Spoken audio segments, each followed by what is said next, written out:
Welcome back to my YouTube channel, no? Mga ka-idol, bale mag-install po tayo ng USB charger para sa cellphone. Yan. May po siya, no? May apat na wire.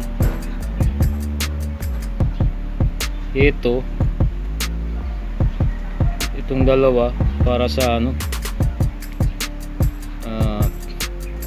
USB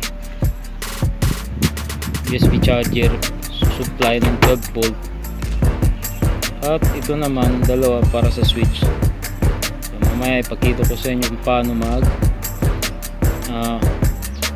connect ng yung wiring connection nya. Kabit natin din sa relay. Yan.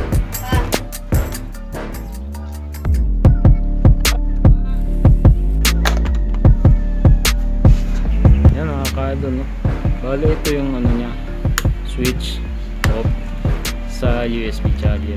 Yan.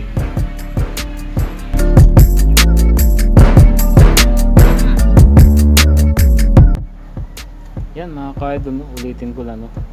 Ito yung sa USB, susupply ito ng 12 volt, at ito naman yung switch natin.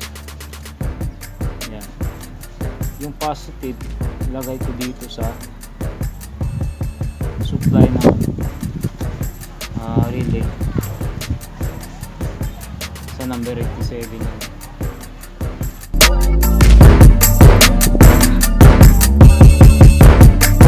Itong isang block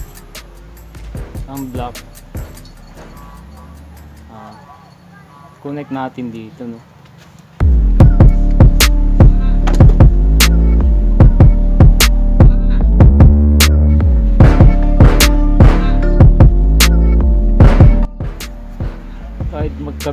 Kahit magkabaliktaran sila, ito walang problema, wala naman yan, polarity. Yan. At ito naman isa, lagay natin sa body ground ng motor.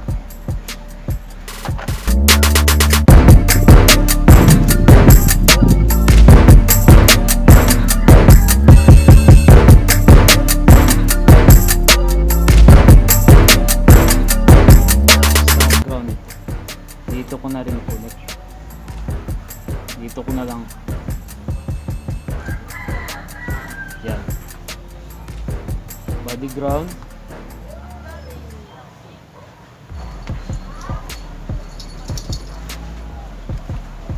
Itong wire na to, naka-connect to sa body ground.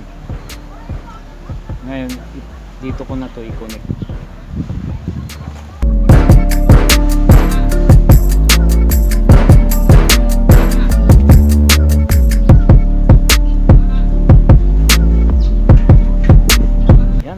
Ito, no?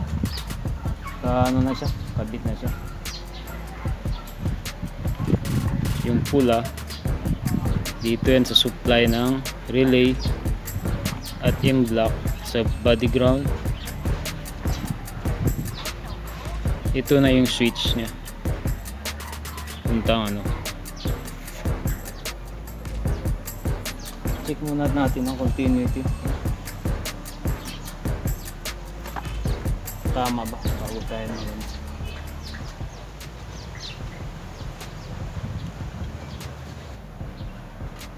Yan mga ka-idol, no? Continuity test muna tayo para sigurado, no? Switch on muna natin mga ka-idol.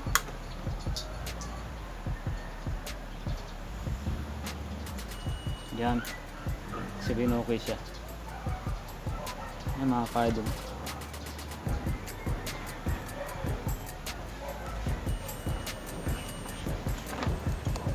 Okay siya. Kung i-off ko,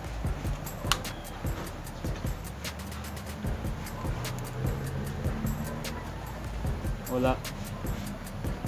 Kung i-on ko siya,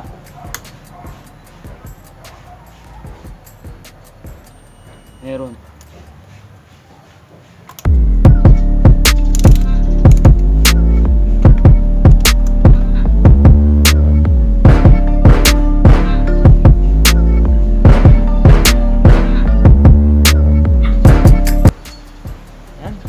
natin. Yan, test natin mga ka-idol, no?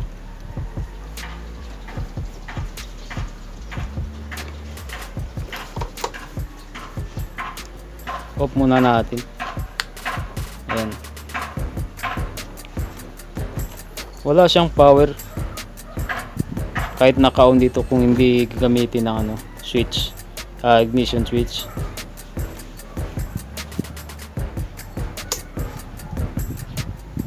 Yan. Ulit diri dyan.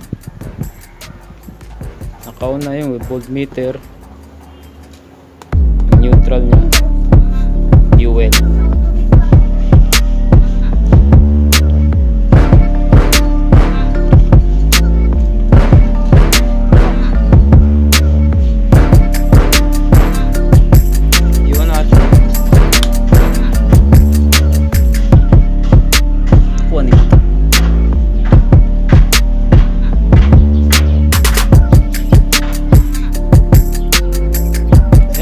Idol, umana na siya.